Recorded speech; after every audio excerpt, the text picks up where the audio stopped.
Les deux questions que présente le candidat à son arrivée devant le jury doivent d'une manière ou d'une autre faire intervenir les deux spécialités.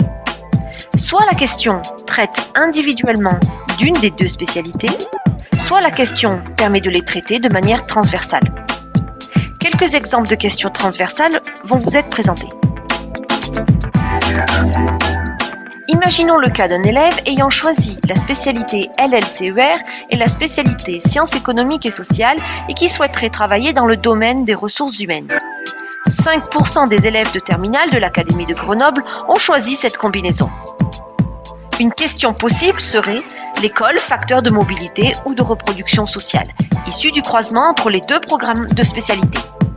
En SES, le thème sociologie et sciences politiques, et plus particulièrement l'action de l'école sur les destins individuels et sur l'évolution de la société, et en LLCER, la thématique expression et construction de soi, avec l'axe d'études initiation et apprentissage. Second cas de figure. Les deux spécialités choisies sont LLCER et humanité, littérature et philosophie, comme 2% des élèves de notre académie. Le candidat envisage des études d'histoire de l'art et dans ce cas, il pourrait proposer une question autour de l'art en tant que contre-pouvoir politique, au carrefour des deux programmes.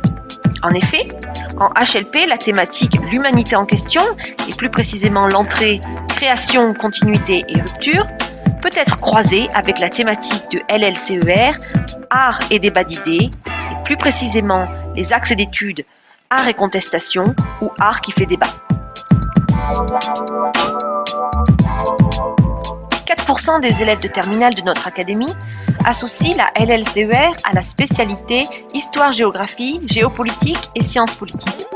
Admettons que le candidat se destine à des études de journalisme, une question transversale pourrait traiter de la conquête de l'espace comme une nouvelle manière de repousser la frontière américaine. Cette question permet de croiser le programme de LLCER avec la thématique voyage, territoire et frontières, l'axe d'études plus particulièrement exploration et aventure, et le programme de la seconde spécialité avec les nouveaux espaces de conquête. La deuxième étape viserait un retour réflexif sur les contenus abordés en première.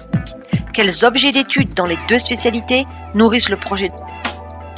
L'opération de recensement et de croisement peut prendre appui sur le dossier personnel élaboré en classe de première.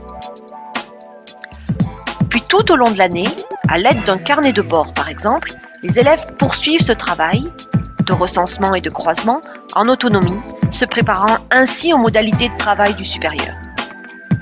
Il est indispensable de prévoir des points d'étape réguliers puisque les projets sont susceptibles d'évoluer.